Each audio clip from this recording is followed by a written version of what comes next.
The wind moved through the Montana grasslands like a living thing, bending the yellowed stems in waves that rolled toward the distant mountains. September had come to the territory with its usual cruelty, promising winter, in every cold morning breath, threatening frost, on every late afternoon shadow. The sky held that particular blue that only existed in high country, deep and endless, and indifferent to the small struggles of men below. Caleb Morgan stood alone in a place that had no name on any map, a private cemetery if it could be called that. 3 graves on a hillside overlooking his ranch, protected by a circle of river stones he had carried up himself. His mother, his father, and the newest still raw, despite 3 years of weather, bearing a simple wooden cross and a name carved with more care than skill. Jacob Isaiah Morgan, born 1853, died 1881, beloved brother. The inscription said nothing about how he died, nothing about the questions that remained unanswered, nothing about the letter that sat in Caleb's vest pocket right now unopened for 3 years. The wax seal, still intact, Jacob's handwriting on the envelope in ink that had faded to the color of old blood. Caleb did not believe in ghosts, but standing here in the failing light, he could almost see his brother, 28 years old and laughing about something, probably something stupid, probably something that made no sense to anyone but himself. Jacob had always found humor in places where Caleb could find only work and worry. The wind picked up. Caleb pulled his coat tighter. He had not meant to come here today. Had been tracking an elk that had been hit by someone's poorly aimed shot, following the blood trail east into the foothills where his land stretched into wilderness that saw no human passage for months at a time. The elk had given him the slip somewhere around Widow Creek, and instead of heading home before dark, Caleb had kept walking. Walking until his feet brought him here to this hillside, to this grave, to this conversation he had been having with a dead man for 3 years. "Your turn to talk," Jake Caleb said to the wooden cross. "I have been doing all the talking for too damn long." The cross said nothing. Crosses never did. That was the problem with the dead. They kept their secrets better than the living ever could. Caleb reached into his vest pocket. His fingers found the letter, pulled it out. The envelope was soft now from being carried, the paper thin from being handled during moments like this, moments when Caleb almost convinced himself to break the seal. Jacob had given it to him the morning before the accident, had pressed it into Caleb's hand with an expression that Caleb had not understood then and understood even less now. "If something happens to me," Jacob had said, "read this." "Nothing is going to happen to you," Caleb had replied. "You are too stubborn to die." Jacob had smiled, that sad smile that Caleb would remember forever. "Just read it. Promise me." "I promise." But Caleb had not read it. Not when the sheriff came to tell him about the accident. Not when they buried Jacob on this hillside. Not in the 3 years since. Because reading the letter would make it real. Would force Caleb to accept that Jacob had known something was going to happen. Had prepared for his own death. And if Jacob had known then, it was not an accident. And if it was not an accident, then everything the sheriff said was a lie. And if everything was a lie, then Caleb had been living in a comfortable fiction for 3 years while his brother's murderers walked free. The wind shifted, brought a smell that did not belong. Wood smoke, old smoke, the cold ash smell of a campfire that had burned out hours ago. Caleb turned, scanning the tree line below. Nothing moved, but the smell was there, faint but distinct, coming from somewhere to the east. He looked back at Jacob's grave, at the letter in his hand, made a decision he had made 100 times before. "Not today, Jake. Not yet." Caleb put the letter back in his pocket, turned away from the grave, started down the hill toward the source of the smoke, following his instincts, the way he had learned to do during the war, when smelling smoke in the wrong place at the wrong time could mean the difference between living and dying. The sun was setting behind him, throwing his shadow long across the ground. Caleb did not look back. He had said everything there was to say to that grave, and the grave had said nothing in return. Same as always. The trees closed around him as he moved into the forest. Douglas fir and lodgepole pine thick enough to block the dying sunlight, old enough to make no sound as he passed. Caleb had walked these woods since boyhood, knew every game trail, every water source, every place where the land opened up or closed in. This part of his property saw no visitors, Too far from the ranch house. Too far from anything. A man could hide here for months and never be found if he knew what he was doing. The smoke smell grew stronger. Caleb slowed, moved more carefully, now placing each foot with deliberate silence.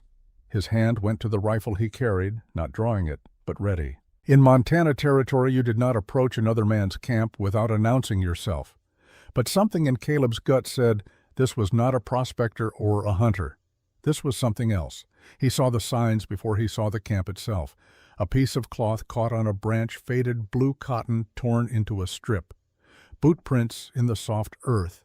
Near a spring, small prints a woman's size or a child's. The ash remnants of a cook fire built in a hole to hide the flames. These were not the signs of someone passing through. These were the signs of someone hiding. Caleb stopped, listened, heard nothing but wind and the distant call of a hawk. But the camp was close now. He could feel it the way a man feels eyes on his back. Then he heard the singing, soft, barely there. A woman's voice carrying a melody that hit Caleb in the chest like a fist. He knew that song. His mother had sung it, his grandmother before her. A lullaby in a language that was not quite English, not quite anything he could name, the words worn smooth by generations of mothers singing children to sleep. Caleb moved toward the sound, pushed through a stand of willows, stopped at the edge of a small clearing. The cabin was built against the hillside, half dug into the earth like an animal's den, the roof covered in sod and branches so that from above it would be invisible. Smoke rose from a hole in the roof, thin and careful. A garden plot beside the door held the brown stalks of plants that had been harvested weeks ago. A water barrel sat beneath a runoff spout. Someone had built a life here, hidden in plain sight, on Caleb's land. The singing came from instead. The voice rose and fell with the melody, gentle and sad, and achingly familiar. Caleb's mother had sung him to sleep with that song, had told him it was a song about stars and rivers and the long road home.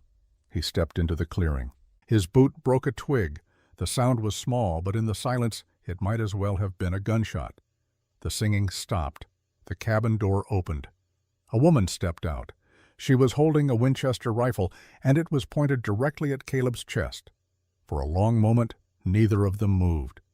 Caleb kept his hands visible, his own rifle still slung across his back.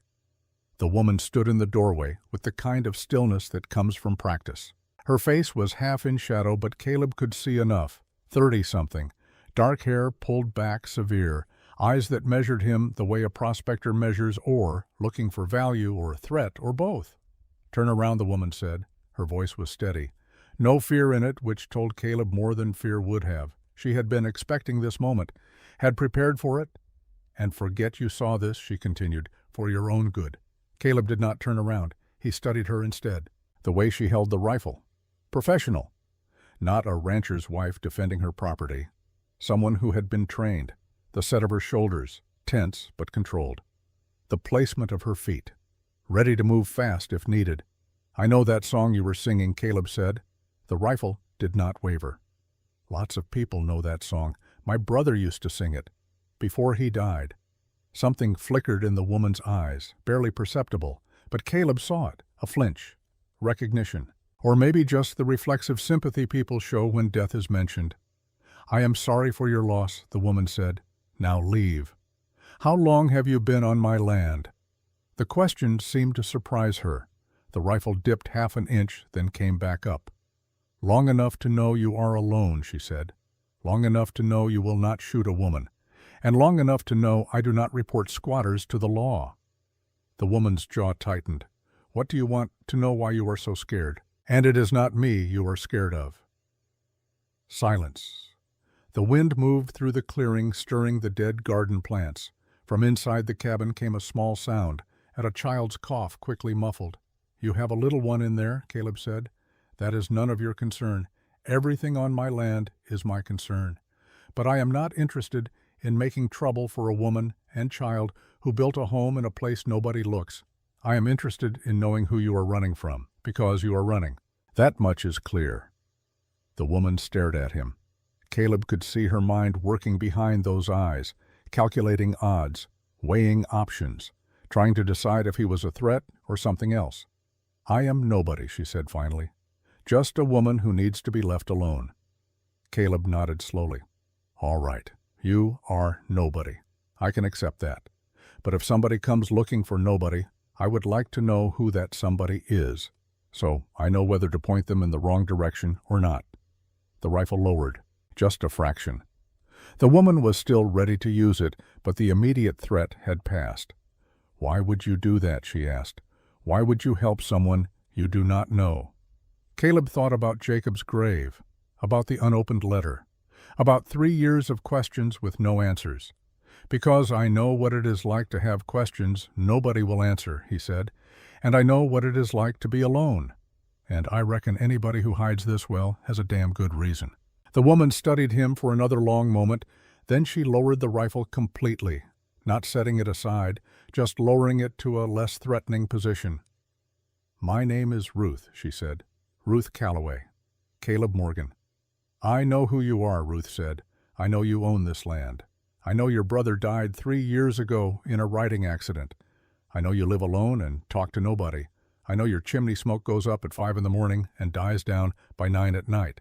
I have been watching you, Mr. Morgan, making sure you are the kind of man who keeps to himself," smart Caleb said. "And am I so far?" "What happens when so far ends?" Ruth's expression hardened. "Then my daughter and I disappear, and you forget you ever saw us." From inside the cabin, a small voice called out. "Mama, stay inside," Josie Ruth called back. "Everything is fine." But there was a tremor in her voice now, the first crack in the armor. Caleb heard it and filed it away. "How old is she?" he asked. 7. "That is young to be living in the wilderness. She is alive. That is what matters. Running is no life for a child." Ruth's eyes flashed. "You know nothing about my life, about what I am running from, about what I had to do to keep my daughter safe. Then tell me." "No." "Why not?" "Because telling you makes you part of this, and being part of this gets people killed." The words hung in the air between them. Caleb heard the truth in them, the weight of experience. This was not paranoia. This was not a woman fleeing a bad marriage or avoiding debt. This was something darker. "Who did you see killed?" Caleb asked quietly. Ruth went very still. "How did you know people do not hide like this unless they witnessed something they were not supposed to see? And people do not keep watching and waiting unless they think whoever did it is still looking for them." Ruth's hands tightened on the rifle. "You should go, Mr. Morgan." "Caleb. What? My name is Caleb. And I am not going anywhere until you tell me if my brother's death 3 years ago had anything to do with whatever you saw." The color drained from Ruth's face. "I do not know what you mean. Jacob died a week after helping someone. He would not tell me who, just said he was helping a friend who needed to hide. He died on the eastern ridge, fell from his horse, they said. But Jacob grew up riding these hills. He would not fall, not unless someone made him fall." Ruth's breathing had changed, faster now, shallower. Caleb saw her fighting to keep control. "Please leave," she whispered. "Please, you cannot be here. If they see you talking to me, they will kill you too." "Who is they?" Before Ruth could answer, the sound of gunfire split the evening air. 2 shots, close, too close, from the direction Caleb had come. Ruth spun toward the sound rifle, coming up. "Get inside," she hissed at Caleb. "Now, I am not leaving you out here."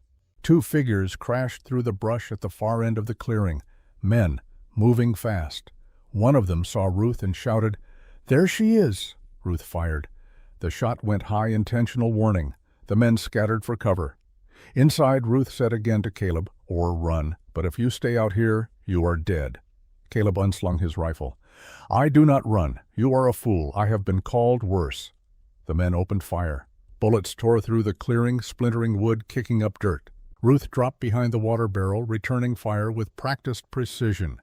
Caleb took cover behind a tree, trying to get a sight line on the shooters. "Who are they?" Caleb shouted. "People who want me dead," Ruth shouted back. "That narrows it down." Ruth fired twice more. One of the men yelped. Hit. Not fatal, but enough to make them reconsider their approach. The shooting paused. Caleb could hear them talking to each other in low, urgent voices. How many? Caleb called. 2. Maybe more in the trees. What do they want me? And anything I might have told. Told who? Anyone. The cabin door opened a crack. Josie's small, terrified face appeared. "Mama." "Get back inside," Ruth screamed. "Now, baby, now." The girl disappeared. The door slammed. And in that moment of distraction, one of the men made a move, rushed across the clearing toward Ruth's position. Caleb saw him coming, aimed, fired. The man went down hard, clutching his legs, screaming. The second man broke and ran, crashed back through the brush the way he had come. The sound of his retreat faded into the distance. Silence returned to the clearing, but it was a different silence now, the kind that follows violence, wary and uncertain. Ruth stood slowly. Her left shoulder was dark with blood. She had been hit and had not made a sound. "You are shot," Caleb said. "It is nothing. It is not nothing. I have had worse." She walked to the wounded man on the ground, stood over him with her rifle pointed at his head. Caleb could not see her face, but he could see the tension in her body, the war between mercy and survival. "Who sent you?" Ruth asked the man. The man spat blood. "You know who. Say his name. Go to hell." Ruth's finger moved to the trigger. Caleb stepped forward. "Ruth, do not." She did not pull the trigger, but she did not lower the rifle either. "Get out of here," she told the wounded man. "Tell whoever sent you that the next time they will not be walking away." The man dragged himself to his feet, stumbled toward the tree line, disappeared into the gathering darkness. Ruth lowered her rifle, stood very still. Then her knees buckled. Caleb caught her before she hit the ground. "Inside," he said. "Let me look at that shoulder." "No, you need to leave. They will come back with more men. Then we both need to leave. You and your daughter. You cannot stay here now. I have nowhere else to go. You can come to my ranch, tonight, before they regroup." Ruth looked up at him. Her face was pale with pain and blood loss. "Why? Why would you do this for us?" "Because my brother died protecting you," Caleb said. "And I will not let his death mean nothing. You do not know that he died protecting me." "Yes, I do. I have known it for 3 years. I just did not want to believe it." Ruth's eyes filled with tears. She blinked them back with visible effort. "If I come to your ranch, they will come there too. Let them come. You do not know what you are saying. You do not know who these people are. Then tell me." Ruth took a shaky breath. "Inside. I will tell you inside, after you help me stop this bleeding." The cabin was small, one room with a loft where Josie slept, clean despite the rough construction, organized with the desperate tidiness of someone who controlled what little she could. Shelves lined with jars of preserved food and dried herbs. A small table with 2 chairs, a bed behind a curtain, the smell of wood smoke and healing plants everywhere. Josie sat on the bed, clutching a worn cloth doll, eyes huge with fear. Ruth knelt beside her. "It is all right, baby. The bad men are gone. Are they coming back?" "Not tonight." The little girl looked at Caleb. "Who is he?" "A friend. His name is Caleb. Is he going to help us?" "Yes," Ruth said. "He is going to help us." Caleb set his rifle by the door, moved to the table where Ruth was pulling out bandages and a jar of some kind of salve. "Let me see the wound." Ruth peeled back her shirt. The bullet had grazed her shoulder, deep enough to bleed badly, but not deep enough to do permanent damage. Caleb cleaned it with water from a pot on the stove. Ruth did not make a sound, but her breathing went ragged, and her hands gripped the table edge until her knuckles went white. "You have done this before," Ruth said through gritted teeth. "Field medic during the war. Saw a lot worse than this. That does not make it hurt less." "No, but it means I know what I am doing." Caleb applied the salve, some kind of herb mixture. It smelled like the forest after rain. Then he bandaged the wound with strips of clean cloth Ruth handed him. His hands were steady. They had always been steady when it mattered. When he finished, Ruth leaned back against the wall, exhausted. Her face was gray, but her eyes were clear. "Thank you," she said. "Tell me what happened 3 years ago." Ruth looked at Josie. "Baby, go up to the loft. Read your book." "But Mama." "Now, Josephine." The little girl climbed the ladder to the loft.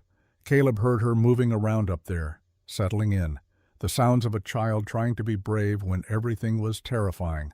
Ruth stood, walked to a loose board in the floor, pried it up, pulled out a leather journal wrapped in oilcloth, set it on the table. "This is what they want," she said. "This is why they killed 12 men. This is why they killed your brother. This is why they will kill me and my daughter if they find us." Caleb looked at the journal. "What is it, evidence? Proof of the biggest theft in Montana Territory history. Proof of murder. Proof of conspiracy that reaches all the way to Helena." Ruth sat down heavily, opened the journal. The pages were filled with neat handwriting, numbers, dates, names. "My husband Samuel worked at Copper Ridge Mine," Ruth said. "He was the assistant foreman, kept the books, logged the ore yields. He was good with numbers. Honest. Too honest." She turned a page, pointed to a column of figures. 3 years ago, Samuel discovered a discrepancy. The mine was producing twice as much gold as the official reports showed. Someone was skimming, not small amounts, millions of dollars over 2 years. Who? Ruth turned more pages, showed Caleb a list of names. Thomas Whitfield, Frank Harlan, Judge Callahan, and at the top, Senator Clayton Ashford. Caleb stared at the names. "These are powerful men. These are murderers," Ruth said. Samuel confronted Whitfield, told him he was going to report it. Whitfield promised to fix it, said it was just accounting errors, promised bonuses for Samuel and the other men if they kept quiet while he straightened things out. And a week later, the mine collapsed. All 12 men on the night shift trapped inside. "Killed instantly," they said. "Tragic accident. Cave in." Ruth's voice had gone flat. The same tone people use when recounting trauma when emotion would break them. "But I was there that night," she continued. "I brought Samuel dinner. I do not usually. But it was his birthday. I wanted to surprise him." She stopped, swallowed hard. "I was outside the mine entrance when I heard the argument. Samuel and Whitfield. Samuel was shouting about the books, about going to the territorial marshal. Whitfield was calm, too calm. He said Samuel was making a mistake, that mistakes had consequences." Ruth's hands were shaking now. She pressed them flat against the table. Then Whitfield gave an order, "Seal it," and I watched. I watched 6 men set dynamite at the mine entrance, not inside where a collapse would happen, outside. I watched them blow the entrance while 12 men were still working inside. I heard the explosion. I heard the screaming. Tears were running down Ruth's face now, but her voice never broke. I ran, took Josie and ran, made it 3 miles before I realized I still had Samuel's journal. He had left it in the dinner basket. All the evidence, all the proof. "What did you do?" I hid. Found a cave. Stayed there 2 days. Then I heard that the town was looking for me, saying I had gone mad with grief, saying I was accusing good men of murder, saying I was dangerous. They turned the whole town against you. They owned the whole town. Caleb, the sheriff, the judge, the newspaper, everyone with power. Everyone who could have helped me was either bought or scared. How did Jacob get involved? Ruth looked at Caleb. "I found my way to your brother's land. I was desperate, starving. Josie was sick. I did not know what else to do. Jacob found us near Widow Creek, brought us food, medicine, helped me build this cabin." "Did he know about the journal?" Ruth nodded. "I told him everything. He said he would help me get to someone who could be trusted, someone outside Stillwater. He was working on a plan, and then he died. Yes, 1 week after I told him. Fell from his horse, they said. But I know better. I know they killed him for helping me." Caleb stood, walked to the door, looked out at the darkness. His mind was reeling, but his body was calm. The same cold clarity he had felt during the war when men were shooting at him and decisions had to be made fast. "They know you are here now," he said.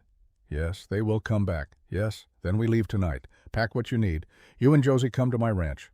For how long? As long as it takes." As long as what takes, Caleb turned to face her. "To finish what my brother started. To get that journal to someone who can use it. To make sure those men pay for what they did." Ruth shook her head. "You do not know what you are saying.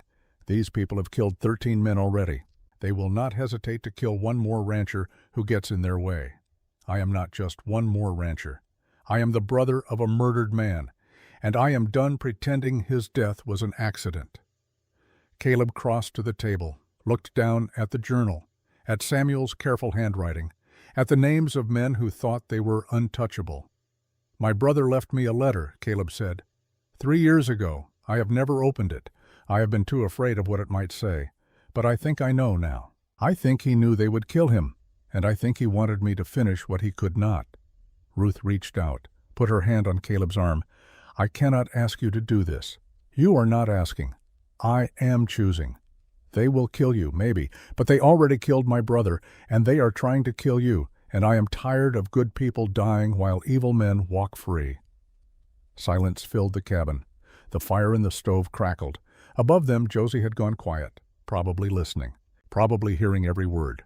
Ruth stood. "All right, we will come with you, but only because staying here will get us killed. Not because I think you can win against these people." "I do not need to win," Caleb said. "I just need to survive long enough to get that journal to someone who can. And who is that someone I do not know yet? But I will figure it out." Ruth looked at him for a long moment. Then she nodded, started gathering things, clothes, food. The journal went back into the oilcloth and into a pack she slung over her good shoulder. Josie Ruth called, "Come down, we are leaving." The little girl climbed down from the loft. She had her doll and a small bundle of her own belongings. She looked at Caleb with eyes that were far too old for 7 years. "Are you really going to help us?" she asked. "Yes. Promise, I promise. Mama says promises from strangers are just pretty lies. Then I reckon I will have to stop being a stranger." Josie studied him. Then she held out her hand. Caleb shook it, small fingers in his large, rough palm, a handshake like a contract. They left the cabin as darkness fell, complete. Ruth took one last look at the place that had been home for 3 years. Then she turned her back on it and followed Caleb into the forest. The walk to the ranch took an hour. Caleb led them by paths he knew in the dark. Ruth moved silently despite her wounded shoulder. Josie walked between them, holding her mother's hand, never making a sound. The child had learned to be quiet, had learned that survival sometimes meant silence. They emerged from the trees just as the moon rose. The ranch house sat in a small valley lamplight glowing warm in the windows. Caleb realized he had left lamps burning when he went out that morning. The house looked lived in, welcoming. He had not seen it that way in 3 years. "Is that your home?" Josie whispered. "Yes." "It is big. It is empty." They crossed the yard. Caleb opened the door, stood aside to let Ruth and Josie enter first. They stepped into warmth and light and the smell of dust and old wood and a life lived alone. "You can take the 2 rooms upstairs," Caleb said. "I will sleep down here." "We cannot take your rooms. They have been empty for years. Might as well get used." Ruth looked around.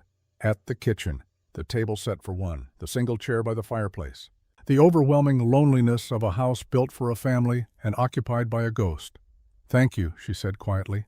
"You are welcome." Josie yawned, huge. Her eyes were dropping despite her best efforts to stay awake. Ruth picked her up, carried her toward the stairs. The girl was asleep before they reached the landing. Caleb stood in his empty kitchen and listened to the sounds of other people in his house. Footsteps above, the creak of a bed, a mother's soft voice singing that lullaby. The sounds of life where there had been only silence. He pulled Jacob's letter from his pocket, looked at it in the lamplight. The seal was still intact, the paper still soft from being carried. "Not tonight," Caleb said, "but soon." He set the letter on the table, went to the window, looked out at the darkness. Somewhere out there, men were planning, plotting, coming for Ruth and the journal and anyone who tried to help her. Let them come, Caleb thought. Let them come and find out what happens when they try to kill everyone a man has left to care about. He was still standing at the window when the sound of horses reached him. 2 riders, coming fast up the road from town. Caleb moved to the door, hand on his rifle, waiting. The riders pulled up in front of the house. Caleb recognized Deputy Frank Harlan immediately. The other man took longer, tall, well-dressed. The kind of confidence that came from power and the certainty that consequences were for other people. Thomas Whitfield. Caleb stepped onto the porch, kept his hands visible, kept his rifle within easy reach. "Deputy," he said. "What brings you out this late?" Harlan touched his hat. "Evening, Morgan. Sorry to trouble you. We heard there was some shooting up in the foothills. Wanted to make sure everything was all right on your property." "Everything is fine." Whitfield urged his horse forward. "We are looking for someone," he said. His voice was smooth, educated, dangerous in its pleasantness. "A woman. Ruth Calloway. Witness to a mining accident 3 years back. Needs to answer some questions. Caleb met his eyes. Have not seen any woman, just me and my land. Whitfield smiled. It did not reach his eyes. Funny. Your brother Jacob said the same thing 3 years ago, right before his accident. The words hung in the air. A threat, a confession, a challenge. Caleb's hand moved toward his rifle. Harlan's hand went to his sidearm. For a moment, violence balanced on a knife edge. Then Whitfield raised a hand. Easy, gentlemen. We are all civilized men here. No need for unpleasantness. He turned his horse, looked back at Caleb. If you do see Mrs. Calloway, Mr. Morgan, you tell her we just want to talk. Clear up some misunderstandings. No trouble, no harm. And if I do not see her, then I reckon we will keep looking, and we will find her eventually. We always do. Whitfield rode off. Harlan hesitated, looked at Caleb with something that might have been sympathy or warning or both. Be careful, Morgan Harlan said quietly. Some battles are not worth fighting. Then he followed Whitfield into the darkness. Caleb stood on his porch and watched them disappear. Behind him, he heard the soft creak of a floorboard. Turned to see Ruth standing in the doorway. She had heard everything. They know I am here, she said. They suspect. That is enough for them. Then we move fast. Tomorrow I ride to Porter McBride. He lost a brother in that mine. He will help. Ruth shook her head. You still think people can be trusted? Some people can, and when you find out you are wrong, then I will have been wrong. But I would rather be wrong trusting people than right trusting nobody. Ruth looked at him, really looked at him, seeing past the quiet rancher to something else underneath. Something that maybe she recognized because she carried it too. The stubborn refusal to let evil win just because it was easier. Your brother was like you, she said, gentle, until he needed to be hard. Caleb thought about that. About Jacob singing that lullaby, about Jacob helping a desperate woman and her child, about Jacob dying because he chose kindness over safety. Yeah, Caleb said. I reckon he was. They killed him for it. I know. They will kill you too, probably. Ruth turned to go back inside, paused at the door. Caleb, yeah. When this is over, if we survive, remind me to tell you that you are a good man. When this is over, you can tell me yourself. She went inside. Caleb stayed on the porch a while longer. The night was cold and getting colder. Winter was coming, and with it, a reckoning 3 years in the making. He reached into his pocket, pulled out Jacob's letter one more time, looked at it in the moonlight. Tomorrow, Jake, he said. Tomorrow I read it, and then we finish this together. The letter went back into his pocket. Caleb went inside, locked the door, checked his rifles, loaded fresh ammunition, prepared for a war he had been avoiding since the day they put his brother in the ground. Upstairs, Ruth sang her daughter to sleep with that old lullaby. The sound drifted through the house, filled the empty spaces, made the silence a little less lonely. And for the first time in 3 years, Caleb Morgan went to bed in a house that felt like a home instead of a tomb. Morning came to the Montana ranch with the kind of light that made everything look clean and new, even things that were broken. Caleb woke to the smell of coffee, which stopped him cold because he had not smelled coffee made by someone else in 3 years. For a moment, lying in his bed with dawn breaking through the window, he thought maybe he had dreamed the whole night. The gunfight, the woman and child, the visit from Whitfield. Then he heard footsteps upstairs, a child's voice asking a question, a mother's soft answer. Real. All of it real. Caleb rose and dressed, went downstairs to find Ruth at his stove making breakfast with the careful movements of someone favoring a wounded shoulder. Josie sat at the table legs, swinging, reading from a book that looked older than she was. Morning, Caleb said.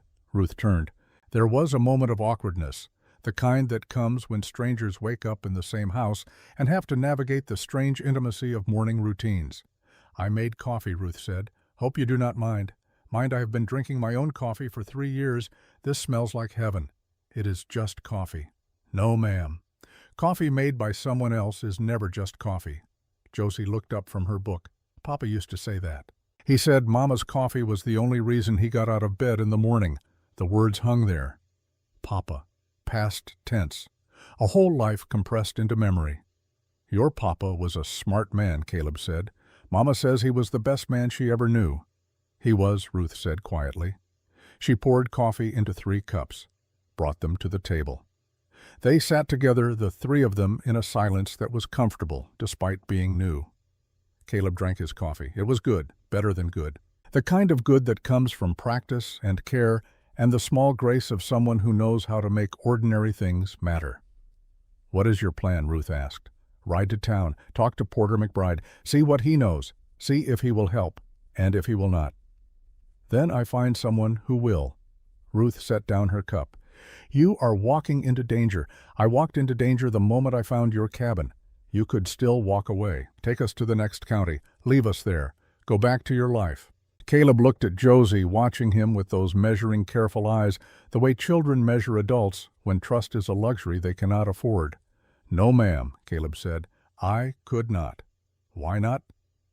"Because walking away is what good men do when they are afraid, and I have been afraid long enough."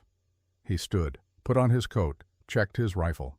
Ruth watched him with an expression he could not read. "Be careful," she said. "Always am. Liar, maybe. But I am your liar now." Something passed between them, not spoken, just there.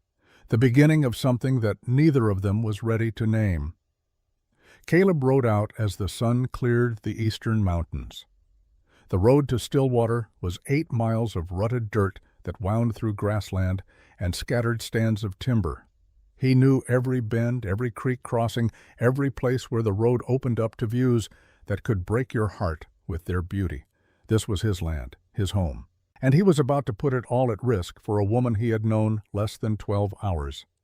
Jacob would have done the same thing. That thought sat in Caleb's mind like a stone. Jacob had done the same thing, and Jacob was dead for it. Caleb reached into his vest pocket. His fingers found the letter, still sealed, still carried, still unread. He pulled his horse to a stop in the middle of the road, sat there in the morning quiet with the letter in his hand. 3 years of avoiding this moment. 3 years of pretending he did not need to know. 3 years of letting fear make his decisions.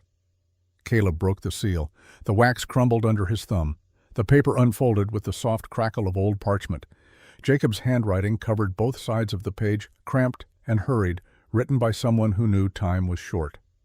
"Brother," the letter began, "if you are reading this, I am dead.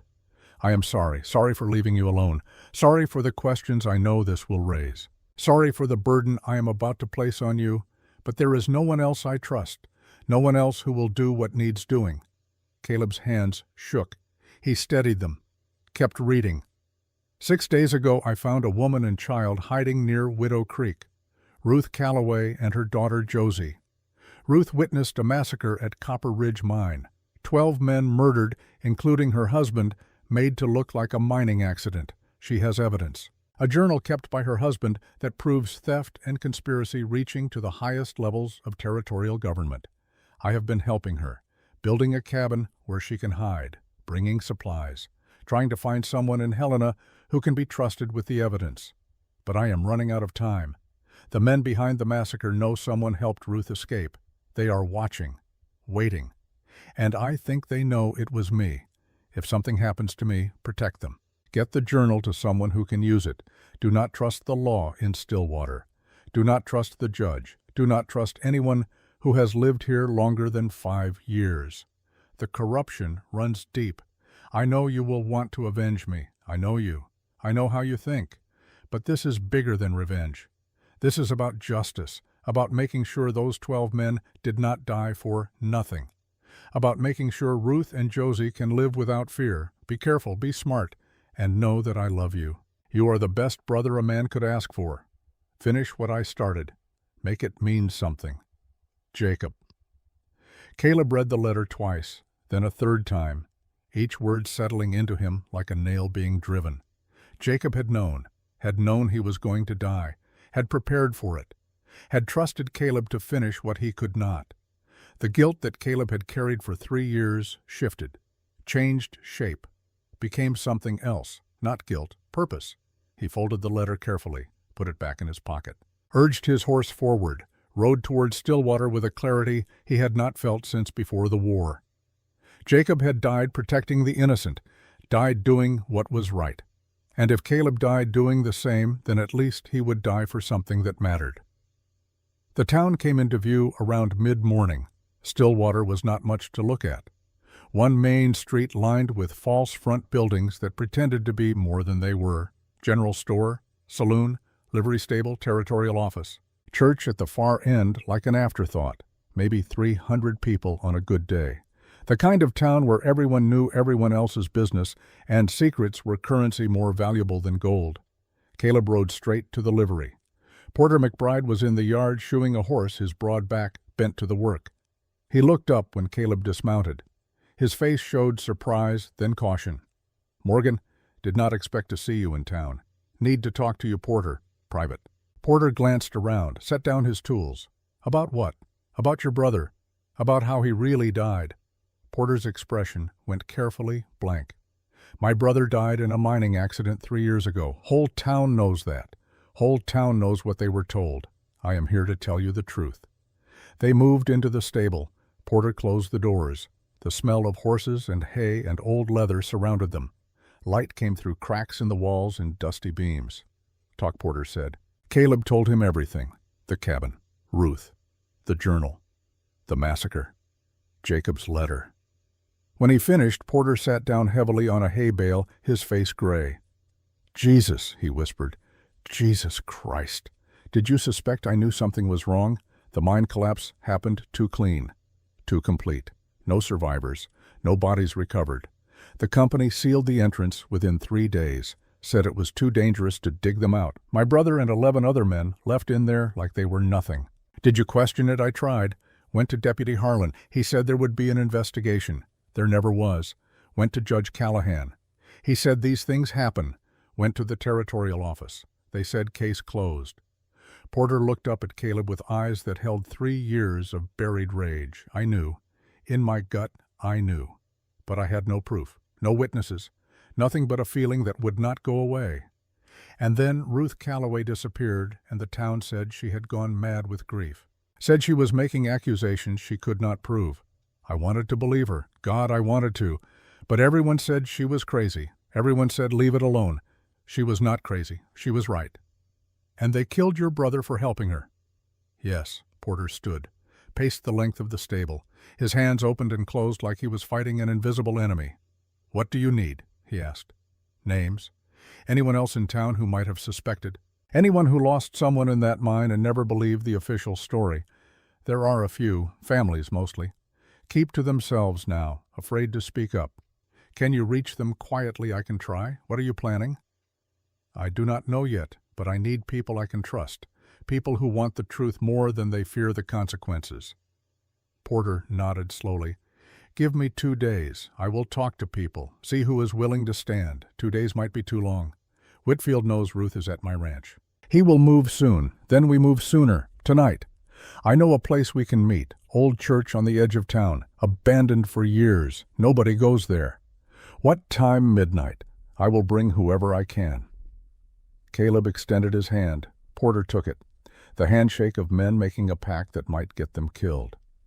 "One more thing," Caleb said. "You have a spare rifle I can borrow. Planning a war. Planning to survive one." Porter went to a locked cabinet, pulled out a Winchester, handed it to Caleb with a box of ammunition. "This was my brother's. He would want you to have it."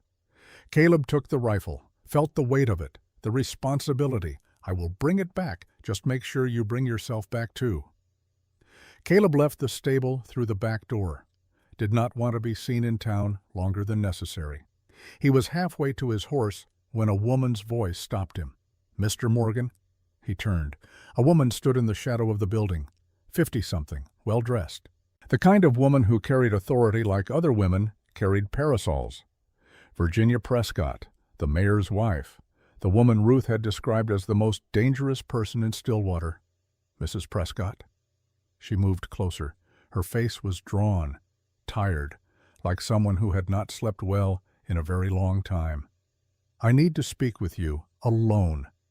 "I am afraid I do not have time for conversation, ma'am. This is not conversation. This is a warning, and possibly a plea." Caleb studied her, looking for the trap, the angle, finding instead something unexpected, desperation.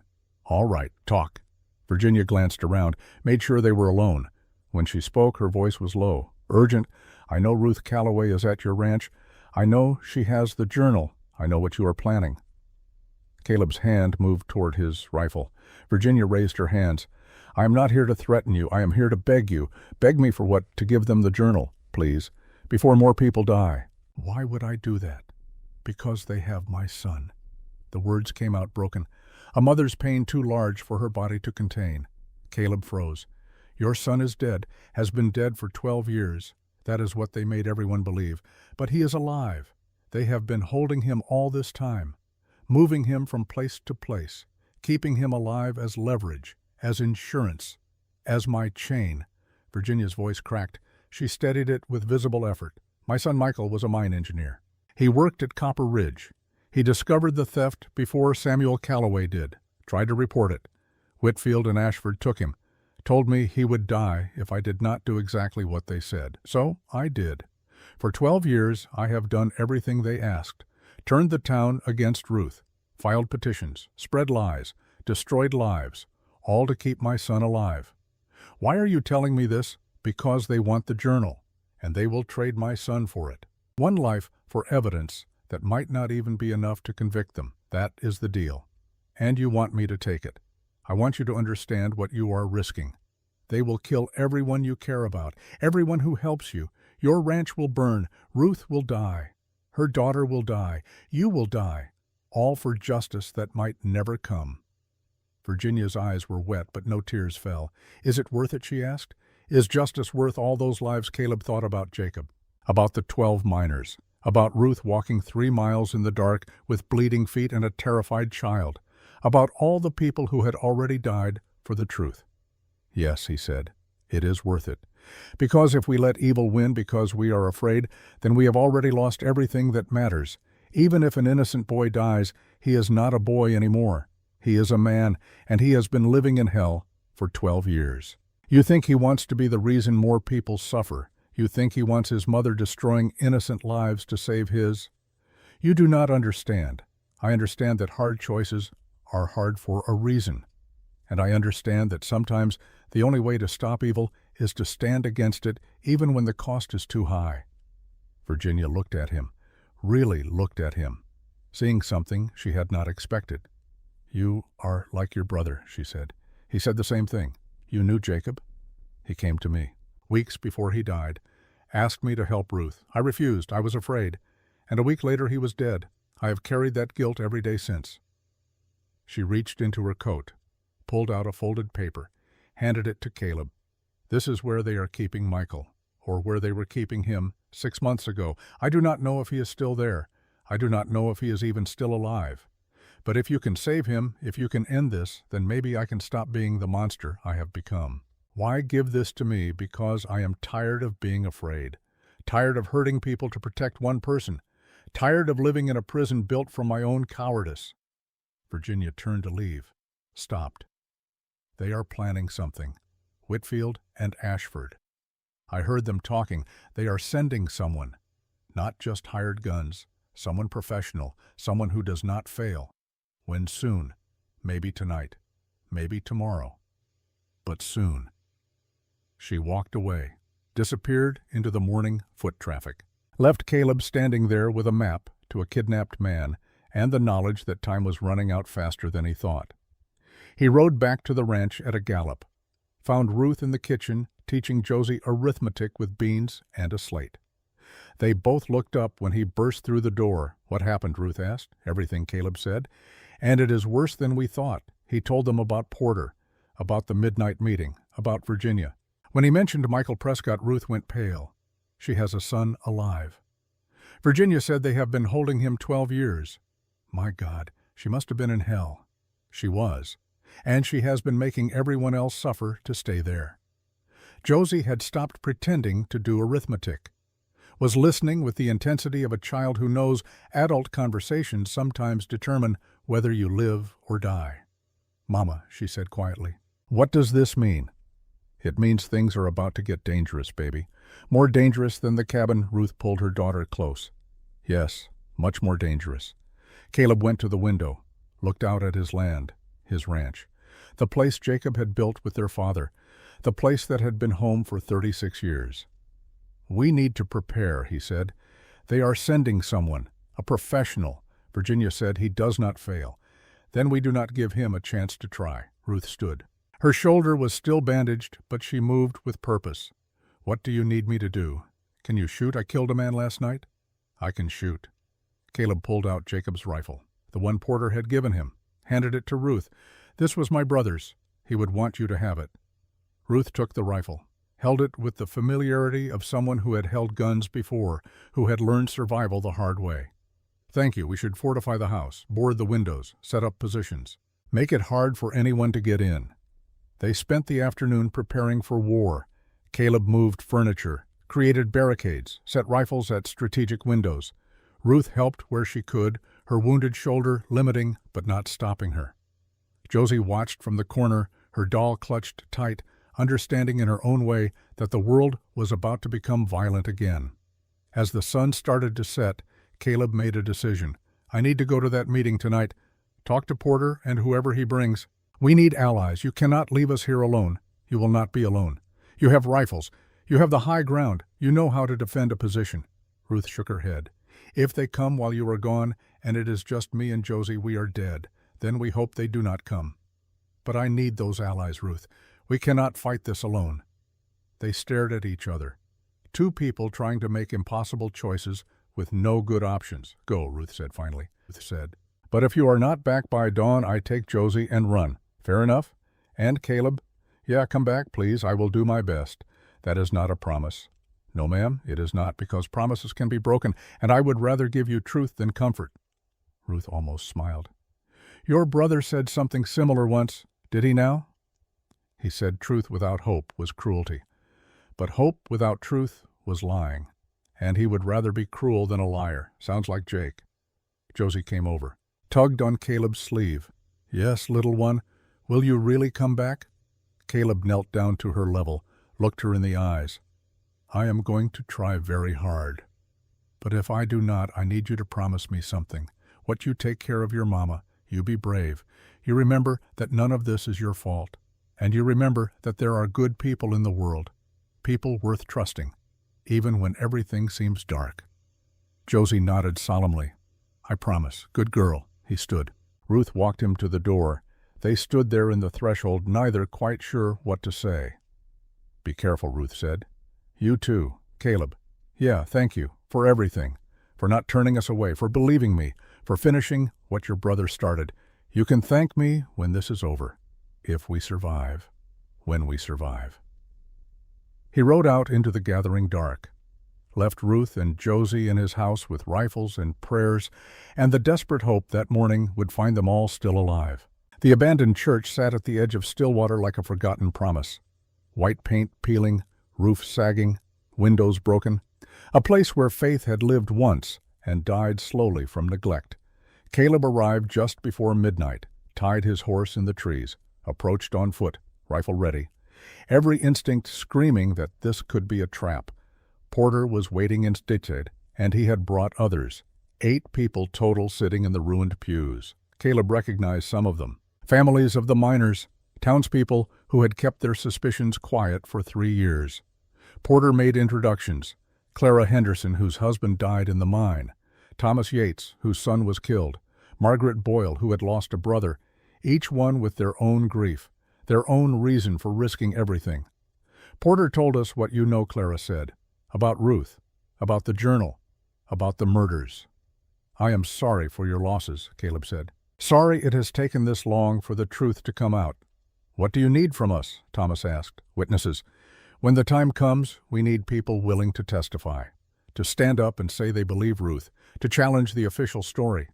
We could lose everything Margaret said, our homes, our businesses. They could destroy us. They already destroyed you when they killed your loved ones and called it an accident." The room went quiet, truth settling like dust. "I am not asking you to fight," Caleb continued. "I am asking you to stand, to speak, to be brave for the length of time it takes to tell the truth in front of a judge." "And if we do," Clara asked, "if we testify, what then?" "Then maybe we get justice.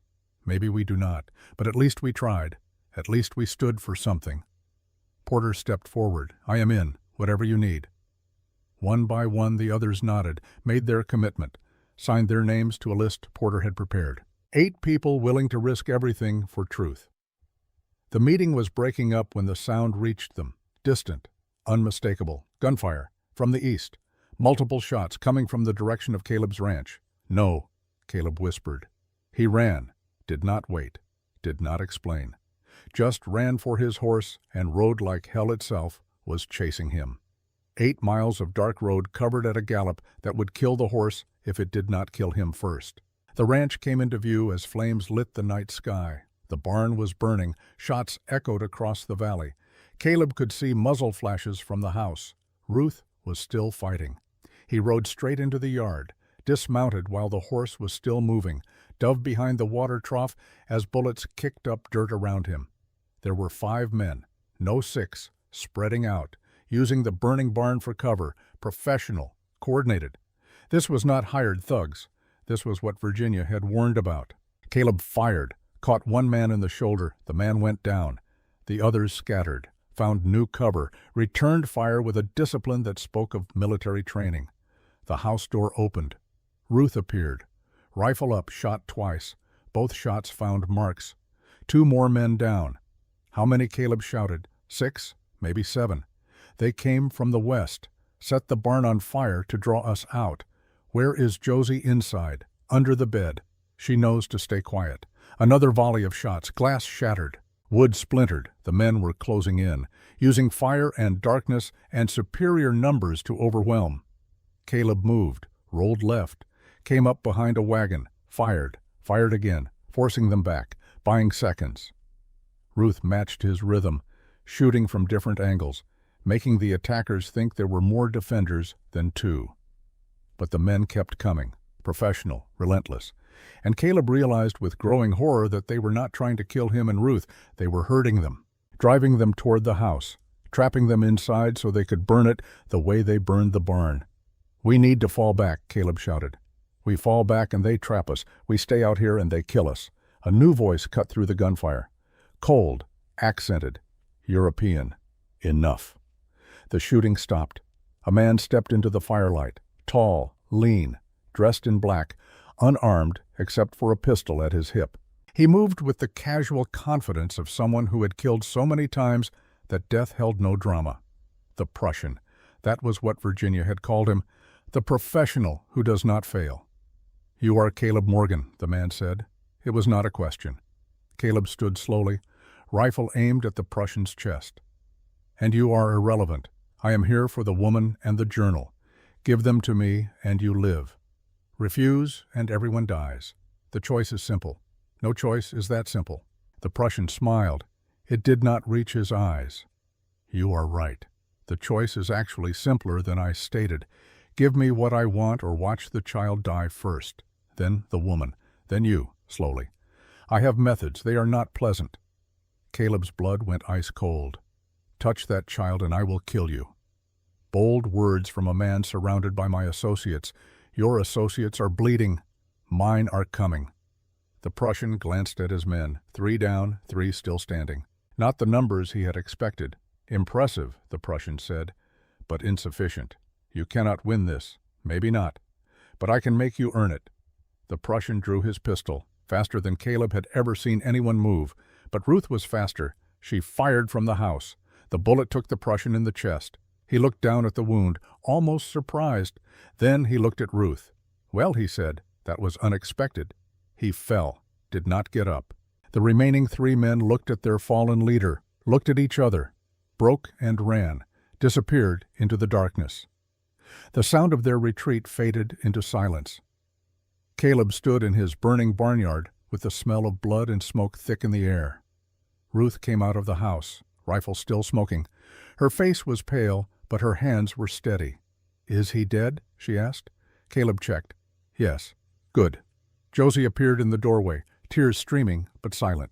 The child who had learned to cry without sound. Ruth dropped her rifle and ran to her daughter, scooped her up, held her so tight the girl gasped.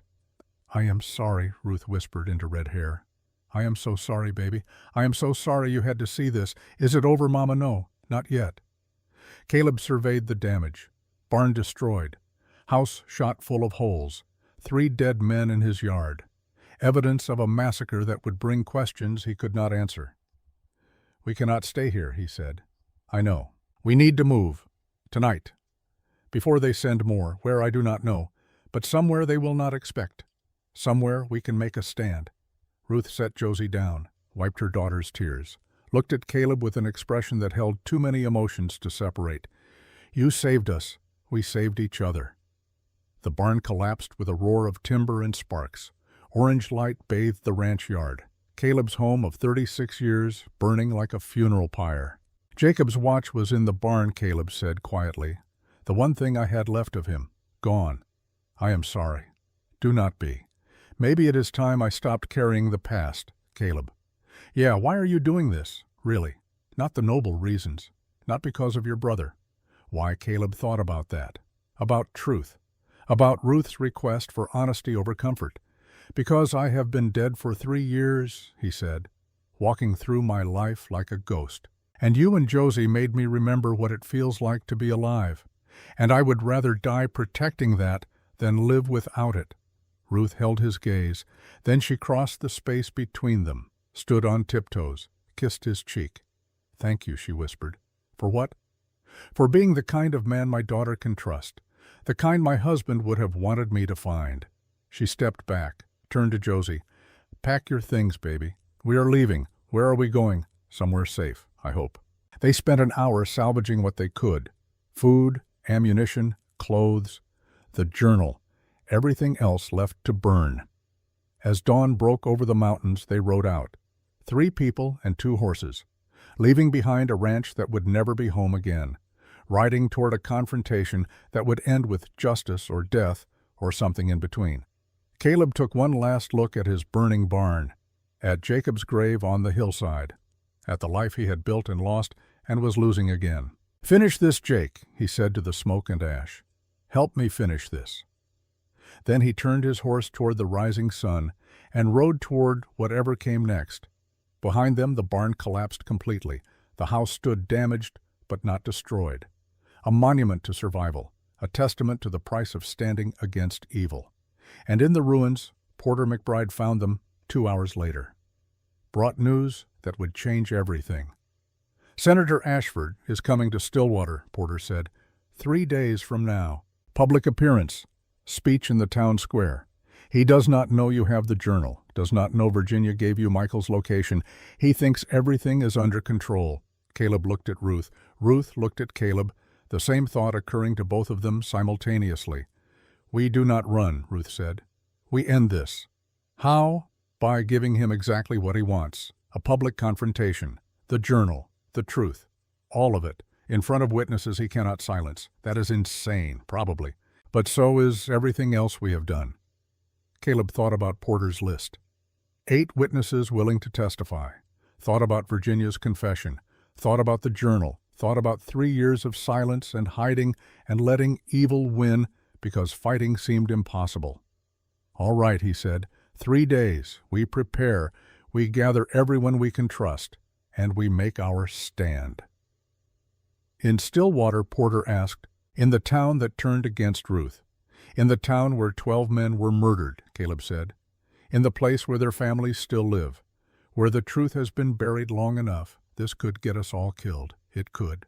Or it could set us free." Ruth touched his arm.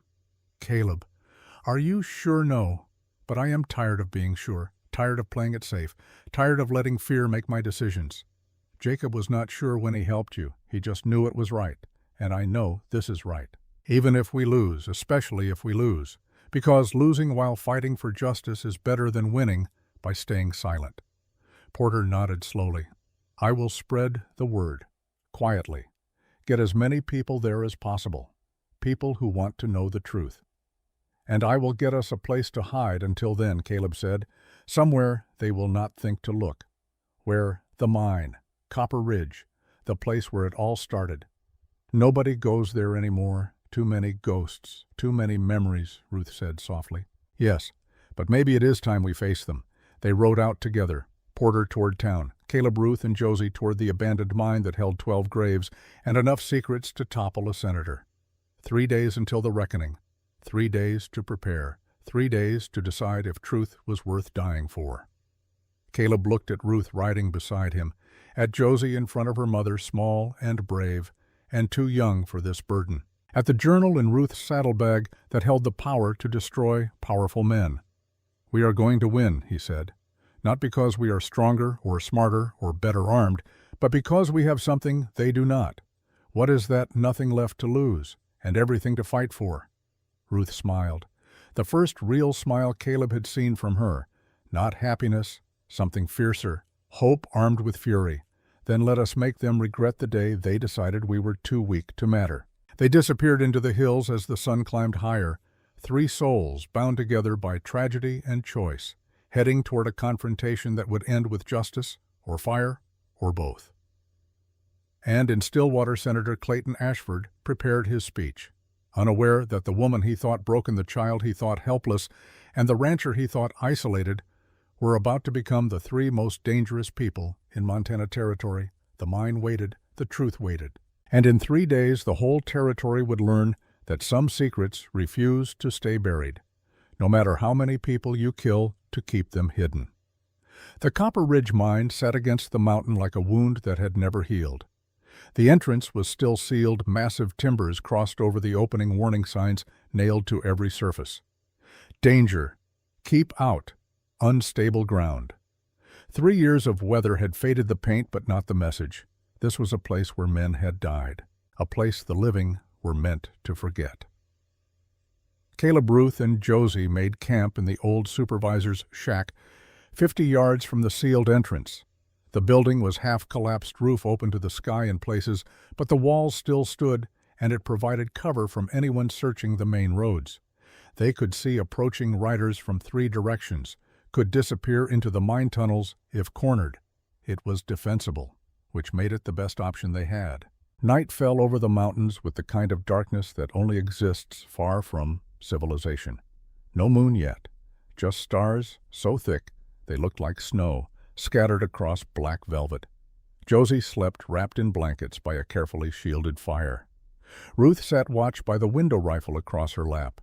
Caleb stood outside listening to the wind move through the pines, thinking about the next 3 days. "You should sleep," Ruth said from the doorway. "Cannot. You need rest. We all do." "I will rest when this is over."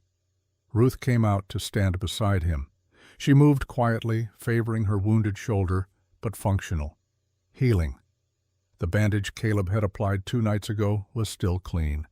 "What are you thinking about?" she asked. "All the ways this can go wrong, and all the ways it can go right, those too, but the wrong ways keep winning in my head." Ruth was quiet for a moment, then she said, "When Samuel died, I spent months thinking about what I should have done differently. Should have stopped him from going to work that night. Should have hidden his suspicions better. Should have run sooner. The should haves nearly killed me." What changed Josie? One day she asked me why I was always sad, and I realized I was showing her that the world wins, that evil gets to take everything and we just accept it. I decided I did not want her to learn that lesson, so you fought back. So I survived. Fighting back is what I am doing now, with you. Caleb looked at her. In the starlight, her face was half shadow, half illumination, strong features, determined eyes, the face of someone who had been broken and put herself back together with scar tissue and pure will. "I am glad you found my land," he said. "I am glad you found us." They stood in comfortable silence, 2 people who had known each other less than a week, but had shared enough violence and fear and purpose to build a foundation that felt older than time.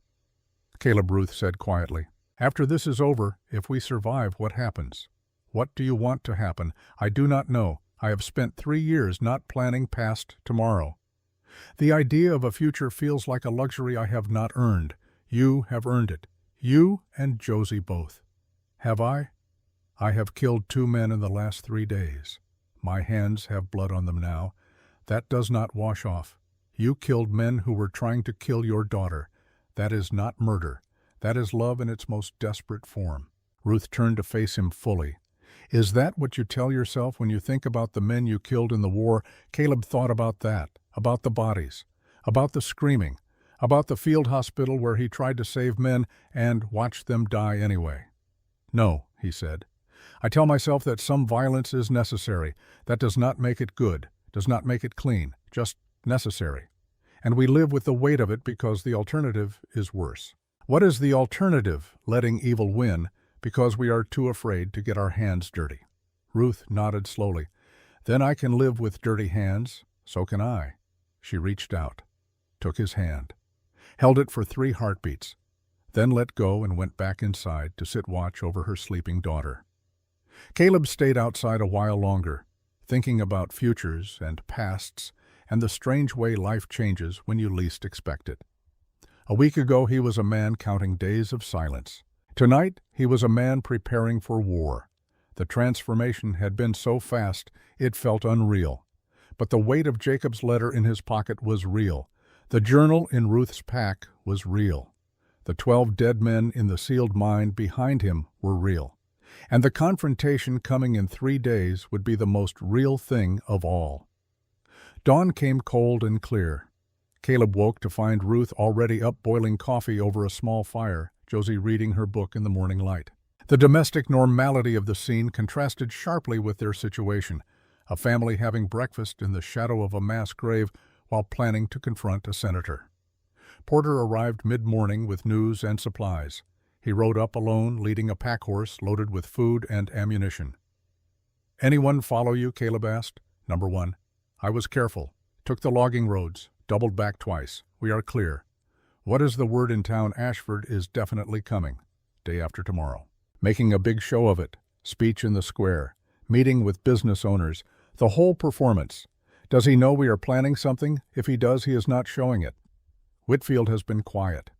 Harlan has been asking questions about you, but carefully. They know something is wrong, but they do not know what. And the witnesses." Porter pulled out a list. Caleb scanned it. Names. 15 of them now, more than the original 8. "They are willing to stand?" Caleb asked. "They are willing to listen.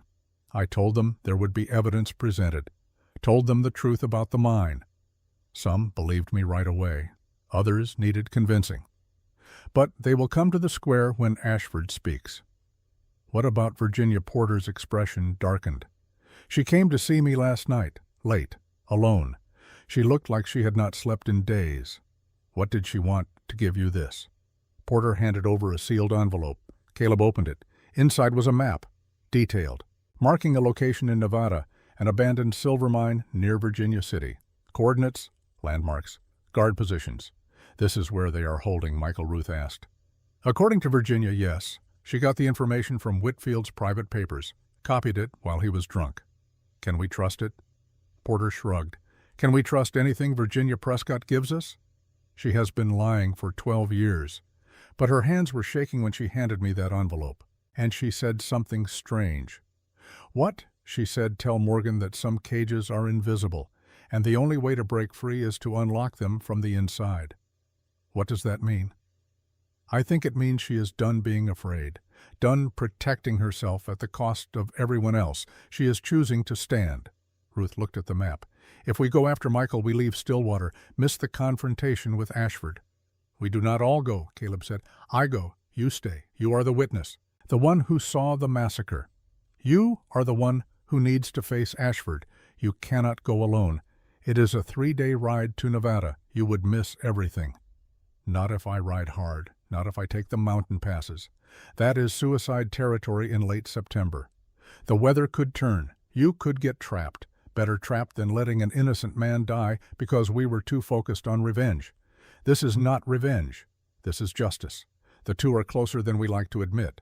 Ruth and Caleb stared at each other, the argument building.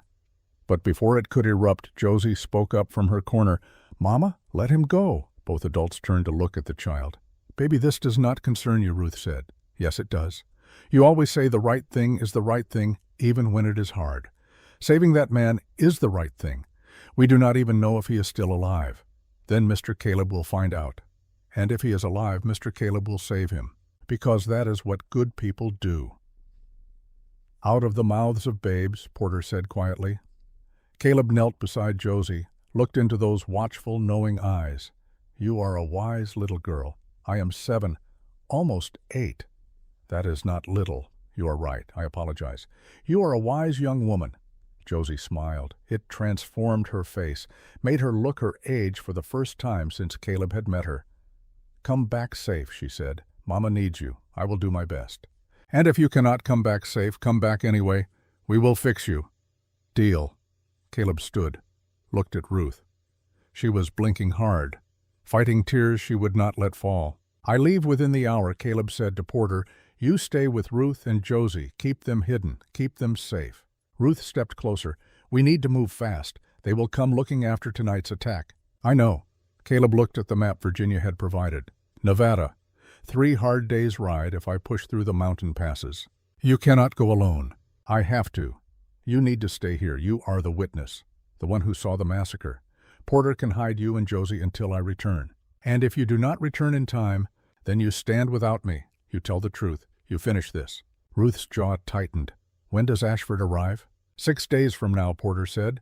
"They are building a platform in the square. Big public speech. Half the territory will be there." Caleb calculated distances in his head. 2 days to reach Nevada through the mountain passes, 1 day to find and extract Michael, 2 days back if I ride hard and the weather holds, 5 days total. I will be cutting it close, but I can make it. Close is not certain. Nothing about this is certain. But if I can bring Michael Prescott home, if I can break Virginia free from their hold, we gain an ally. Maybe the ally we need most. Porter nodded slowly. "And if the weather turns, if you get trapped in the passes, then Ruth tells the truth without me, and you make sure everyone listens. Where do I hide them once Ashford arrives? He will have men searching everywhere. The mine. Take them inside. Past the sealed entrance, there are still tunnels, deep enough that no one will find them, dark enough that you can defend a single choke point. You want me to take a woman and child into a tomb, I want you to keep them alive. Use whatever tools you have." Porter nodded slowly. "All right. But you better get back. This whole plan falls apart without you. Then I will get back."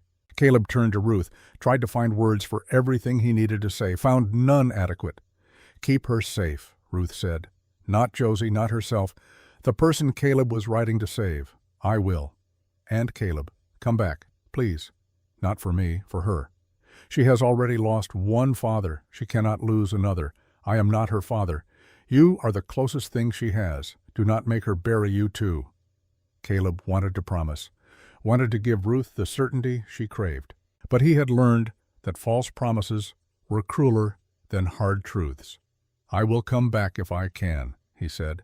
"And if I cannot, you finish this without me. You stand in that square and you show Ashford and everyone else that you will not be silenced. Promise me that, I promise." They stood close, not touching, but the space between them charged with everything unsaid. All the words that had no time, all the feelings that had no place in the middle of a war. Then Caleb turned and walked to his horse before he could change his mind. He rode out, heading southwest.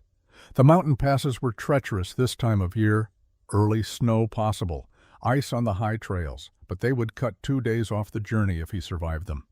The first day was brutal. Caleb pushed his horse hard, switched to a fresh mount at a way station, kept moving through country that grew rougher with every mile. The mountains rose around him. Pine gave way to spruce, gave way to bare rock. The air thinned. His breath came harder. Night caught him at elevation. Caleb made cold camp. No fire, just jerky and water and the sound of wind screaming through peaks that had been standing when the world was young.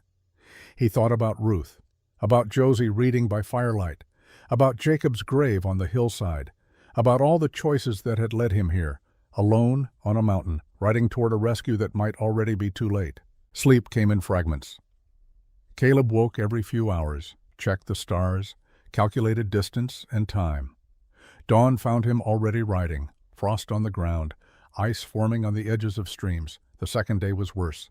The trail narrowed, became a shelf carved into cliff face with a 1,000-foot drop on one side. Caleb's horse balked.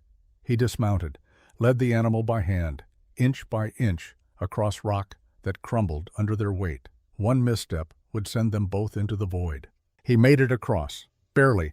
His hands were shaking when he remounted, but he was through the worst of it. The trail descended, opened up. By nightfall he could see lights in the distance, Virginia City glowing like a constellation on the valley floor. He rode in after midnight, found a stable, left his horse, Walked the streets studying faces, looking for the kind of men who guard kidnapped prisoners. Found them in a saloon near the edge of town. 4 of them. Drinking, but not drunk. Alert. Professional. They wore no uniforms, but they moved like soldiers. Caleb waited until they left, followed at a distance. They led him to the old mine Virginia had marked on her map. The mine sat on a hillside north of town, abandoned, boarded up, a sign warning of cave-ins and toxic gas. But there was a wagon road leading to it, fresh tracks, and lamplight visible through cracks in the boarding. Caleb circled the perimeter, counted guards, 6 outside, unknown number inside. Too many for a frontal assault. He would need to be smart, needed to think like Jacob would have thought. Find the weakness, exploit it. He waited until 3 in the morning, the deadest hour, when even professional guards fight sleep. Then he moved. The approach was across open ground, no cover. Caleb went low, moved slow, used every shadow, every fold in the earth. Got within 20 yards before a guard turned his direction. Caleb froze, became part of the landscape. The guard stared right at him. Caleb did not breathe, did not blink, became stone. The guard looked away, lit a cigarette, turned his back. Caleb moved again, reached the mine wall, slid along it to a window, peered inside. The mine interior had been converted to a makeshift prison, one large room, bars across a section, and behind those bars, a man. Michael Prescott looked nothing like Caleb expected. 12 years in captivity had aged him beyond his years, gaunt, bearded. But his eyes were alert. He sat on a cot reading a book by lamplight, a prisoner who had learned to stay sane through routine. Caleb tapped the glass, soft. Michael's head snapped up. Their eyes met. Caleb put a finger to his lips. Michael nodded, understanding instantly. Caleb made hand signals. You, wait. I return. Michael signaled back. Guards, 6 outside, 3 inside. 9 total. Long odds. But Caleb had faced worse during the war. Barely. He withdrew, circled back to where he had left his horse, retrieved a rope, a knife, matches, returned to the mine under cover of pre-dawn darkness. The eastern sky was starting to lighten. Caleb was out of time. He had to move now or abort. He chose to move. Fire was the oldest weapon, the simplest.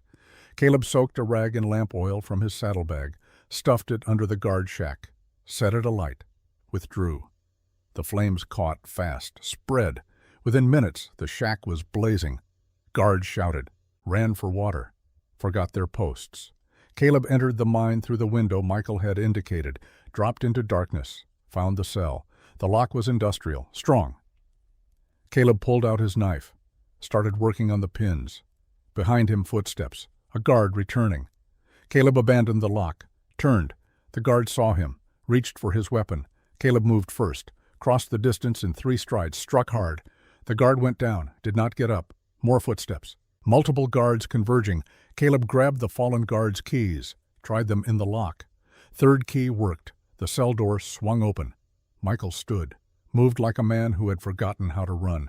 Caleb grabbed his arm. They ran together, out through the window, across the yard while guards fought the fire. A shout behind them. They had been spotted. Bullets kicked up dirt. Caleb and Michael dove behind a wagon, returned fire. Caleb had 2 rounds left, made them count, bought seconds. They reached the horses, mounted double, rode hard toward the hills. Pursuit came fast, but Caleb knew the terrain, had studied it on the ride in. He led them through ravines and creek beds, lost the guards in the pre-dawn darkness. By the time the sun rose, they were 10 miles away and still moving. Michael finally spoke. His voice was rough from disuse. "Who are you, Caleb Morgan?" "Your mother sent me." Michael was silent for a long moment. Then his shoulders started shaking. Not fear. Laughter. Broken, disbelieving laughter. "My mother, after 12 years. She finally did something. She has been trying to protect you. She has been protecting herself, using my imprisonment as an excuse to be cruel. That is not fair. Fair I have been locked in the dark for 12 years, while she destroyed innocent people to keep me alive. There is nothing fair about any of this. She gave me the map that let me find you." Michael went quiet, processing. When he spoke again, his voice was different, softer. "Then maybe she has changed. Maybe we all have. They rode hard for 2 days, switching horses at way stations, sleeping in shifts, always moving. The mountain passes were worse on the return. Snow had started falling. The trails turned to ice. But they kept going, driven by the knowledge that time was running out. On the evening of the 5th day, they crested the ridge above Stillwater. The town spread below them. The journey had taken every ounce of strength Caleb had.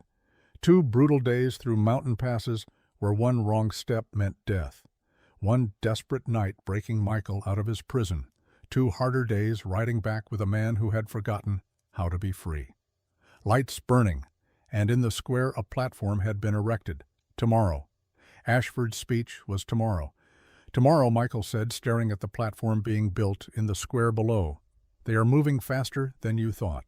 Then so do we. Caleb urged his horse down the ridge. Tomorrow we end this, one way or another. They rode into town as darkness fell complete. Caleb led them not to the main street but to Porter's stable, found it empty except for Porter himself waiting. You made it, Porter said. Barely. Barely is enough. Where are Ruth and Josie in the mine? Deep. Safe. They have food and water for 3 days. And the witnesses gathered. Nervous, but gathered. 15 families ready to stand when you give the word. Tomorrow, Caleb said. We end this tomorrow. Michael had dismounted, was staring at the town with an expression that held 12 years of captivity and rage.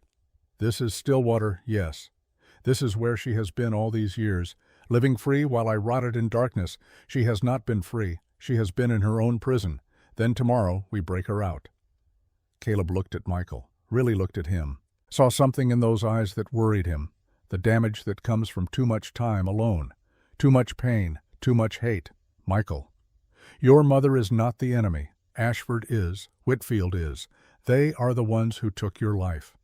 My mother let them, to keep you alive. I never asked to be kept alive this way. I would rather have died than become the excuse for her cruelty, and tomorrow you can tell her that. Face to face. Free man to free woman. Michael nodded slowly. All right. Tomorrow. They spent the night in Porter's stable. Caleb tried to sleep. Could not. His mind was racing, going through the plan, looking for weaknesses, finding too many. At midnight he gave up on sleep, went outside, found Porter smoking a pipe in the shadows. Tell me the truth, Caleb said.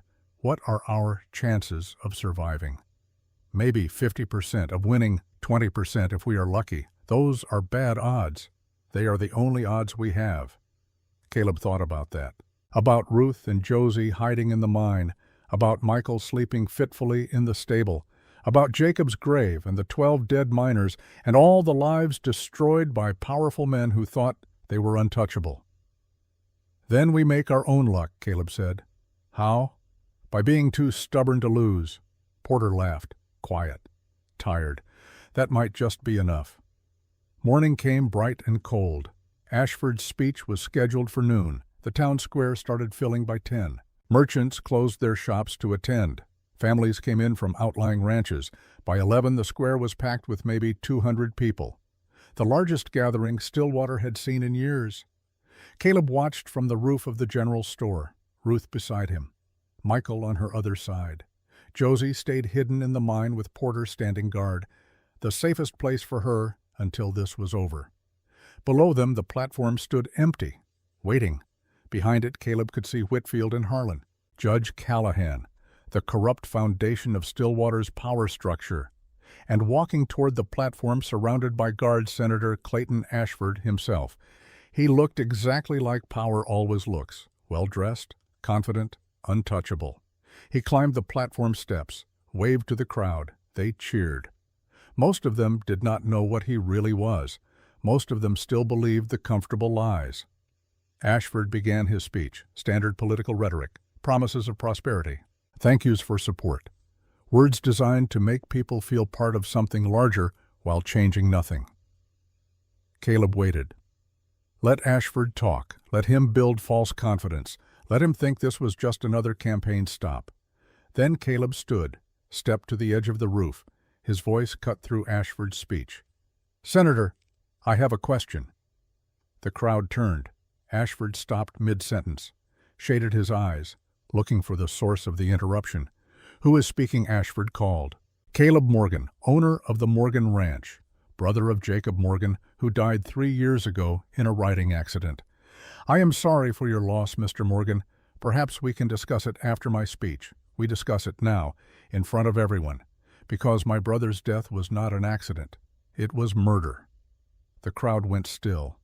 That electric silence that precedes either violence or revelation.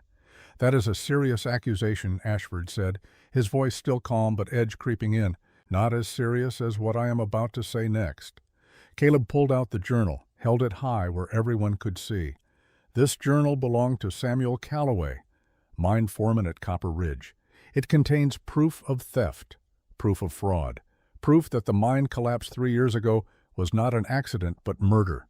12 men were killed, made to look like a cave-in, all to hide evidence of the largest gold theft in territorial history. Ashford's expression changed, the political mask slipping. Underneath something cold and reptilian. "You are confused, Mr. Morgan. Grief has clouded your judgment. My judgment is clear, and I have witnesses."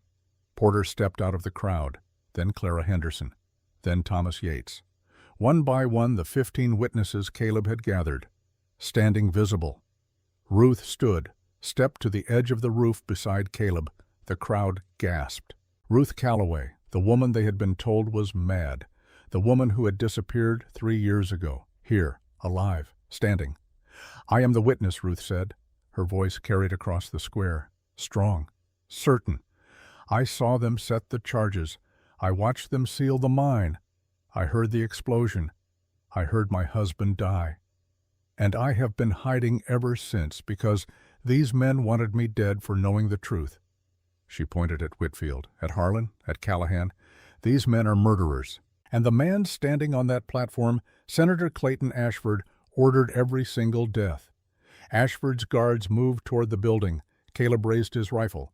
Ruth raised hers. Michael appeared on a third roof, also armed. "Stay back," Caleb called, "unless you want this to get bloody." The guards stopped, uncertain, looking to Ashford for orders. "This is absurd," Ashford said. "The ravings of a disturbed woman and a grieving brother. I will not dignify it with a response." "Then let the journal speak." Caleb threw the journal down to the crowd. Porter caught it, began reading aloud. The numbers, the names, the dates. Evidence laid bare in Samuel's careful handwriting. As Porter read, faces in the crowd changed. Skepticism became shock. Denial became anger. The truth spreading like wildfire. "Enough," Ashford shouted. "Enough of this circus." He signaled his guards. They drew weapons. The crowd screamed, scattered. Chaos erupted. But then another voice cut through the noise, female, shaking, but loud. "He is telling the truth." Virginia Prescott stepped onto the platform, stood beside Ashford, faced the crowd. "Everything Morgan says is true. I know because I helped them cover it up. For 12 years I have lied, have destroyed lives, have betrayed this town." Her voice broke, but she kept going. "They took my son, held him prisoner, threatened to kill him if I did not do exactly what they said. So I did. I turned you against Ruth Calloway. I filed false petitions. I became the monster they needed me to be." Virginia turned to face Ashford. "But I am done. My son is free. And I choose truth over fear." Ashford's composure shattered. He grabbed Virginia's arm. Roughly, she pulled away. In that moment, the senator showed everyone what he really was. Not a leader, a bully. And the crowd saw it. Someone shouted from the back, "My brother died in that mine." Another voice, "My husband," but more voices, building. A wave of anger that had been suppressed for 3 years, finally breaking free. Ashford backed away from the edge of the platform. His guards closed around him, forming a barrier. "This is over," Caleb called. "Surrender. Face justice. It is your only option." "I do not surrender," Ashford said, "and I do not take orders from ranchers." He pulled a pistol, aimed at Virginia, the woman who had just betrayed him. Time slowed. Caleb raised his rifle. Ruth raised hers. Michael aimed from his rooftop. 3 guns, 1 target, 3 shots fired simultaneously. Ashford went down. The pistol fell from his hand. He clutched his chest, blood spreading. His guards scattered. no loyalty to a dying master. The square erupted. Some people ran. Others surged forward, toward the platform, toward the journal, toward truth they had been denied. Territorial rangers appeared, riding in from where they had been stationed at the edge of town. The young ranger Nettie Dawson's fiancé had contacted based on Porter's information. They had been waiting, listening, gathering evidence. Now they moved. Arresting Whitfield, arresting Harlan, arresting Judge Callahan, reading charges that had been prepared based on the journal's contents. Caleb climbed down from the roof, Ruth beside him. They pushed through the crowd, found Virginia kneeling on the platform. Ashford was still alive, barely, gurgling, dying. "Where is my son?" Virginia asked. "Is he safe?" "He is safe," Caleb said. "And he is free." Virginia closed her eyes. Tears streamed down her face. "Thank you for giving me back the only thing that mattered." Ashford's breathing stopped. The senator who had thought himself untouchable died on a public platform, surrounded by the people he had betrayed. Justice delivered. Not clean, not pretty, but real. The aftermath took hours, statements given, evidence cataloged. The Rangers took custody of the journal, promised a full investigation, promised trials for everyone involved. As the sun set, Caleb and Ruth walked to the mine, found Porter with Josie. The little girl ran to her mother. Ruth caught her, held her, whispered things only a mother and daughter need to share. "Is it over?" Josie asked. "Yes, baby, it is over. Can we go home now?" Ruth looked at Caleb. "Where is home?" "I was thinking we could rebuild the ranch," Caleb said. "Together, if you want," Ruth smiled. Oh, the first genuine, unguarded smile he had ever seen from her. "I would like that." Michael appeared from the shadows. Virginia was with him. They stood awkward. 12 years of pain between them, but they were together. Alive, free. Mama, Michael said. "My boy." They embraced. Not the reunion of a perfect family, but the beginning of healing. The first step on a long road. The trials took months. Whitfield was convicted. Life imprisonment. Harlan turned state's evidence. Reduced sentence. 10 years. Judge Callahan fled. Was found dead a week later. Apparent suicide. The territorial government investigated the mine theft, recovered some of the stolen gold, distributed it to the families of the 12 victims. Not enough to replace what they had lost, but something. Recognition. Acknowledgement. Justice incomplete but present. Ruth testified at every trial, stood in courtrooms, and told her story over and over, the witness who would not be silenced. By the time it was finished, her name was known across the territory, not as the mad woman, as the hero. 6 months after Ashford's death, Caleb and Ruth stood on the porch of the rebuilt ranch house. New barn, new fences. Same land, but different, better. Josie was inside doing arithmetic with a slate and chalk. Her voice drifted through the open window, singing to herself. The old lullaby Ruth had sung in the cabin, but lighter now, without the weight of fear. "We did it," Ruth said. "We survived, more than survived. We won." Caleb thought about that. About Jacob's grave on the hillside where fresh flowers now grew. About the 12 miners' memorial in Stillwater where people left tokens of remembrance. About all the lives changed by their choice to stand. "Yeah," he said, "I guess we did." Ruth turned to face him, took his hand. "I love you," she said. Simple, direct. "True?" Caleb felt something in his chest crack open, a place that had been locked since Jacob died. Since the war. Since he had learned that caring about people meant losing them. "I love you too." They kissed, long and slow. Two people who had found each other in the worst circumstances and chosen to build something good from the wreckage. When they pulled apart, Ruth was smiling. "Marry me," she said. "I thought I was supposed to ask that. You took too long." "Fair enough. Yes, I will marry you tomorrow. And they did. Small ceremony, Porter as witness. Virginia and Michael attending. Josie as flower girl wearing a dress Virginia had sewn, the same church where the confrontation had happened. But cleansed now, made holy again by love instead of violence. The preacher spoke words about commitment and covenant, about two becoming one, about building futures on foundations of trust. Caleb barely heard it. He was watching Ruth, the way the light caught her hair, the way her hands held his, strong, certain, no fear, no hesitation. I now pronounce you husband and wife." They kissed. The small crowd cheered. Josie threw flower petals. And in that moment, standing in a church in a town that had tried to destroy them, Caleb felt something he had not felt in years: peace. The reception was held at the ranch. Food and music and dancing. People from town came, the families of the 12 miners, Porter, Nettie, and her ranger. Others who had found the courage to stand. As the sun set, Caleb found himself at Jacob's grave. Ruth found him there. "He would have liked her," Caleb said. Ruth nodded. "Jacob saved my life, gave me hope when I had none. I wish I could have thanked him. You are thanking him by living, by being happy. That is what he would have wanted." Caleb pulled out Jacob's letter, the one he had finally read. He had carried it every day since. But now, standing here with Ruth beside him and a future ahead, instead of just a past, he made a decision. He dug a small hole at the base of the grave marker, placed the letter inside, covered it with earth. "Rest now, Jake," he said. "I finished it. We finished it. You can rest." Ruth took his hand. They stood together in the twilight, two people who had been broken by the same conspiracy, who had healed each other, who had fought back and won. "Ready to go home?" Ruth asked. "Yes, but not yet." "Why not?" "Because I want to stand here with you a little longer, want to feel what this feels like."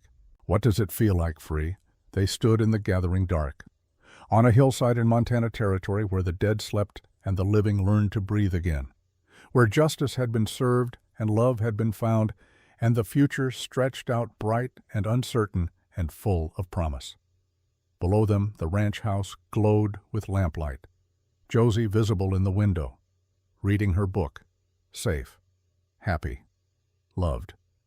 "Let us go home," Caleb said. And they did, walking down the hill, hand in hand, toward light and warmth and the sound of a child's laughter, toward a life they had earned through courage and pain, and the stubborn refusal to let evil win. Behind them, the wind moved through the grass. Stars appeared. The mountains stood eternal. And somewhere in the darkness, the ghost of Jacob Morgan smiled and finally let go. The witness had spoken. The truth had won. And 3 broken people had become a family. The end was really a beginning, and that was enough.